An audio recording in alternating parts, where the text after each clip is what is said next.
주님께서 여러분과 함께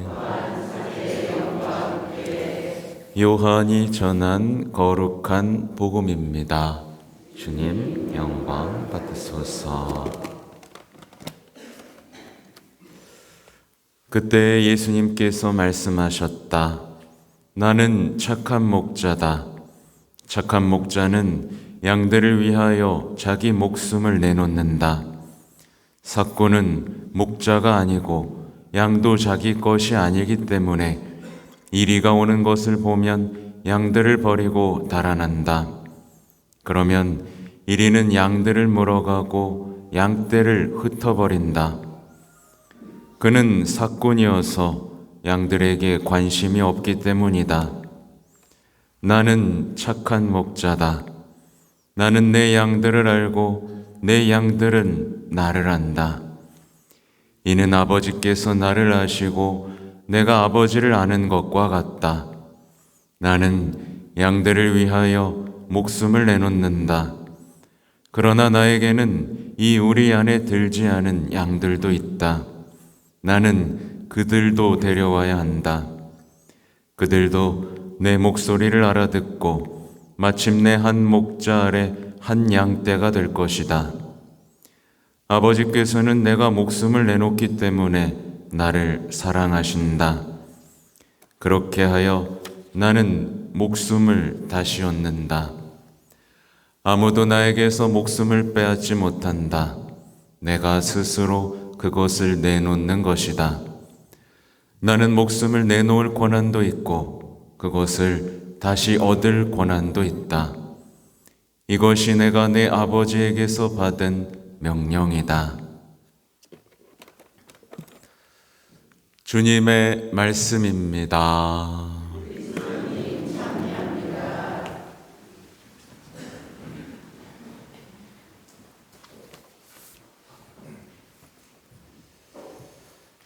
찬미 예수님. 네, 아까 말씀드린 대로 우리는 부활 제4주일이 되면 착한 목자에 대한 이야기를 듣게 됩니다. 그래서 예수님께서 우리와 예수님과의 관계가 어때야 되는지에 대해서 아주 분명하게 말씀해 주시죠. 그래서 예수님은 착한 목자고 여러분은 양인 거예요. 그리스도인이 이 정체성을 잃어버리는 순간 끝입니다. 그죠? 특히 이제 예전에 보아도 예수님께서 베드로에게 뭐라 그러셨어요? 마지막에 내 양들을 돌보아라 라고 하셨죠. 그죠? 여러분 목자가 없으면요 양 어떻게 되죠? 죽습니다. 죽은 목숨이에요. 눈도 잘 안 보이고요. 졸졸 따라가다가 낭떠러지로도 떨어지고 방어 능력이 없고 뒤집으면 일어나지도 못한다고 하죠. 방향 감각이 없습니다. 목자가 없으면 정말 양은 진짜 불쌍한 존재로 남게 되죠. 그래서 인생은요 둘로 나뉩니다. 착한 목자를 따르느냐, 삭군을 따르느냐. 여러분 누구 따라요? 착한 목자 따르고 있어요? 진짜? 랄라랄라 하면서 나는 내가 가고 싶은 데 갈 거야. 내가 내 인생 살 거야. 난 불러도 안 갈 거야. 하면서 살고 있진 않나. 이 웃을 일이 아닌데 잘 봐야 되고요. 또 있어요. 아까 말씀드린 대로 목자를 따르는 양으로 사는 사람이 있는가 하면 늑대로 사는 사람이 있습니다. 목자 못 믿어. 내가 늑대로 살아야 세상에서 생존할 수 있어.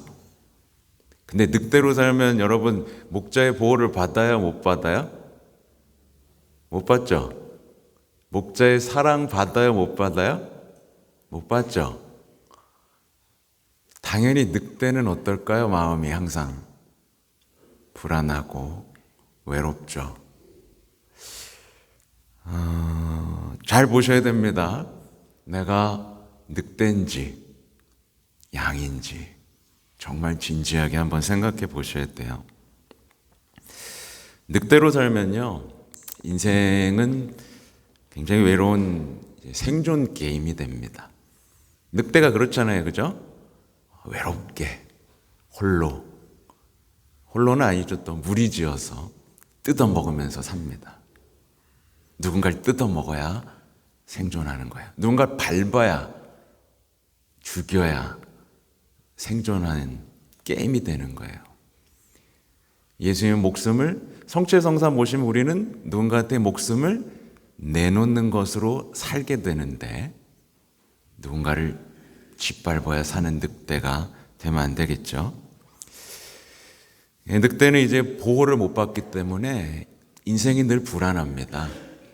우상숭배할 수밖에 없어요. 불안하니까 보호받을 수 있는 게 뭐밖에 없어요? 인간관계나 돈밖에 없습니다. 무엇으로도 만족이 안 되죠. 또 그래서 벌판에 홀로 남겨졌다라는 깊은 외로움이 그의 내면에 가득 차게 됩니다. 그래서 늑대의 삶을 사는 사람들은 어김없이 우울증에 걸려요. 우울증이 현대인들의 어떤 병이라고 하지만 그리스도인들은 우울증 안 걸립니다. 이 시대에 왜 부유한 나라에 무신론자들이 많아지는 나라에 우울증 환자들이 증가하는지, 우리나라가 못 살 때보다 왜 더 우울증 환자가 증가했는지 잘 보셔야 돼요. 늑대들은 반드시 우울증에 걸리거나 중독 증세에 시달리게 됩니다. 그러니까 이유를 알지 못하는 분노에 시달리고 통제되지 않는 그 음란함이 그의 인격을 무너뜨려요. 열심히 한다고 했는데 더 불행해지는 이상한 현실과 마주하게 됩니다. 먹어도 계속 배가 고프고 가져도 만족이 안 되는 삶을 살고 있다면 그 사람은 늑대입니다. 그러나 양으로 살면 얼마나 좋은지 이제 설명해야겠죠. 양으로 살면 인생은 생존 게임인가요?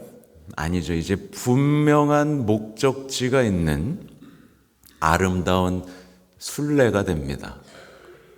좋죠, 그죠? 여러분, 늑대로 살래요? 양으로 살래요? 아직도 늑대가 있는 것 같아요. 네.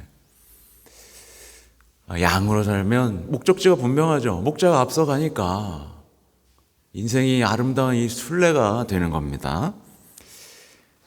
부르심에 늘 응답해야 돼요. 내 이름을 부르는 귀를 쫑긋 세워야 됩니다. 말씀에 귀를 쫑긋 세워야 됩니다. 네, 따라가야 됩니다. 목자와의 아주 친밀한 관계가 형성되죠. 신뢰관계가 형성되면서 희망의 순례자가 됩니다. 비관주의에 빠지지 않아요. 늑대의 특징은 또 비관주의거든요. 패배주의. 네. 양들은 언제나 희망의 순례를 합니다. 인생에서. 양은 두려울 게 없죠. 두려울 게 없습니다. 착한 목자는 양들을 지키고 보호하는 일에 실패하는 일이 없기 때문에 그래요. 네, 실패하는 것 같이 보이지만 그렇지 않습니다. 양들은 인생의 길을 잃지 않습니다. 왜냐하면 착한 목자는 언제나 어김없이 분명한 목적지를 말하면서 앞서가니까요. 그렇죠? 그래서 또 양들은 자신에 대해 아주 잘 알게 되고 아주 특별한 인생을 살게 됩니다. 왜냐하면 또 착한 목자는 오늘 보면 나는 내 양들을 잘 안다. 그래서요, 늑대로 살면 익명으로 살게 됩니다. 그냥 대중이 돼보고 말아요. 그래서 대중문화라고 하죠, 그죠? 거기서 하나의 특별한 이름을 갖기 위해서 굉장히 노력해야 되는 삶에 놓이게 되는데, 양들은 이름을 다 압니다.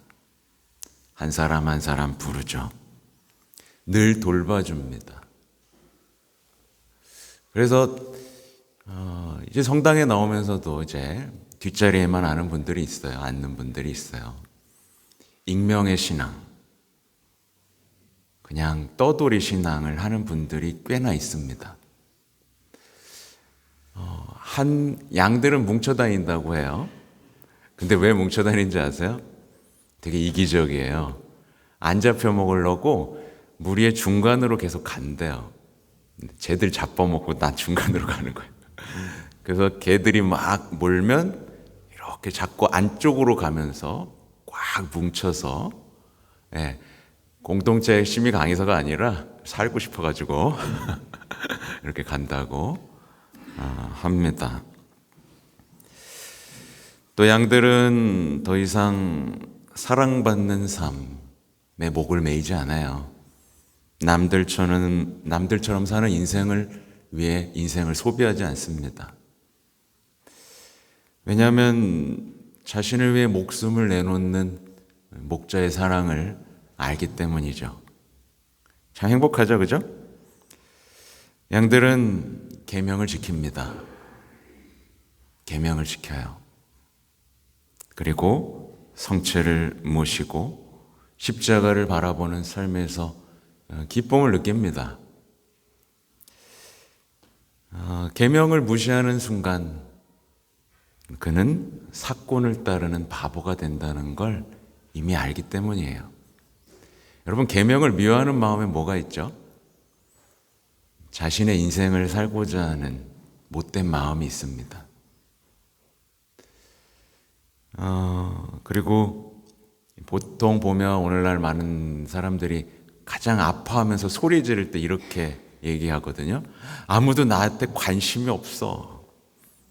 내가 이렇게 아픈데, 내가 이렇게 힘든데, 내가 이렇게 외로운데 아무도 나한테 관심이 없어. 이렇게 외치거든요.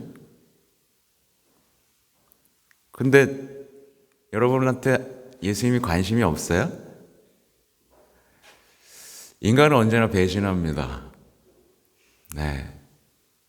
늑대들 보세요. 서열 싸움을 멈추지 않죠. 언제 물어뜯겨 죽을지 모릅니다. 지배의 관계, 생존의 삶.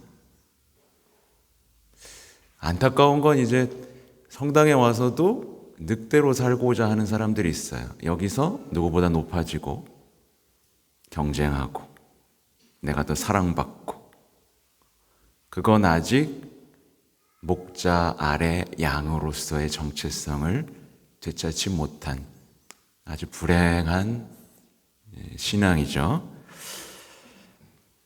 아무튼 양들은 이제 목자의 뒤를 따르면서 목자가 주는 밥을 먹고 목자가 사랑한 것을 사랑하면서 이제 목자를 닮아갑니다. 오늘 이 독서에 나오는 얘기예요.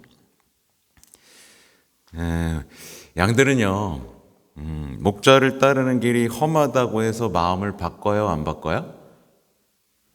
안 바꿔요. 신앙이 힘들다고 해서 마음을 바꿔요, 안 바꿔요? 안 바꿔요. 양들이 만약에 막 목자를 따라가다가 대단히 쾌적한 이 벌판을 만났다고 생각해 보세요. 막 물도 흐르고, 야, 여기 있으면 막, 야, 평생 놀고 먹을 수 있겠다 라는 쾌적한 벌판을 만났다고 해요. 근데 목자가 계속 가. 그러면 따라가요, 남아있어요? 여러분, 따라갈래요, 남아있을래요? 에? 왜 이렇게 말이 없죠? 싫은 거예요? 쾌적하고 안락해 보이는 삶을 마주하더라도 목자를 따라가는 일을 멈추지 않습니다. 계속 거기서 하지만 고개를 돌리고 목자를 따라갑니다. 착한 목자에게서 떨어지는 어리석은 삶, 목적지를 잃어버린 채 안주하는 삶이 얼마나 불행한지를 알고 있기 때문에, 이게 얼마나 큰 유혹인지를 알고 있기 때문에 그렇죠. 그래서 처음에는 쾌적한 벌판에 사는 거 행복합니다. 그죠? 근데 조금만 지나보세요. 조금만 지나보세요. 지루해서 견디질 못합니다. 네. 갑자기 인생의 방향도 안 보이고, 네. 그래서 대부분 여기 쾌적한 벌판 안에 사는 사람들은 괜히 서로 미워하고 삽니다. 그렇죠? 그래서 부자들 보세요. 부자들 다 가졌죠, 그죠? 근데 뭐 때문에 힘들어하죠? 인간관계 때문에 힘들어하면서 삽니다. 네. 목적지를 잃어버리고 목자를 잃어버린, 그래서 성당 안에서 막 싸우는 사람들 있죠? 네. 안주한 사람들인 거예요. 이미 성당 안에 내 자리를 만들고 거기서 행복감을 느끼는 사람들은 늘 싸웁니다. 그래서 소소한 단체 내에서 꽤나 많이 싸우죠. 네, 그걸 질려가지고 안 나오는 사람들도 있고요. 네, 잘 보셔야 됩니다. 양들은 자신을 부르는 소리를 들으면서 아주 행복한 순례자의 삶을 삽니다. 가난하지만 풍요롭죠. 네. 그 행복한 삶. 그러니까 자신을 보호하고 아시고 사랑하는 이 목자의 그 사명에 기쁘게 협력합니다. 기쁘게 털도 내드려요. 그죠? 그러면서 보너스가 있습니다. 보너스는 성모님입니다. 어머니의 모성적 사랑도 이제 마주하게 되죠. 여러분은 정말 행복한 양이에요. 제가 지금 행복을 노래했죠, 그죠? 행복을 노래했는데 어떤 분들은 여전히 시큰둥할 겁니다. 뭐 어쩔 수 없죠. 본인의 결정이니까요. 네. 행복한 양으로 살지 아니면 계속 늑대로 살지, 네. 여러분의 결정입니다. 부디 오셨잖아요, 그죠?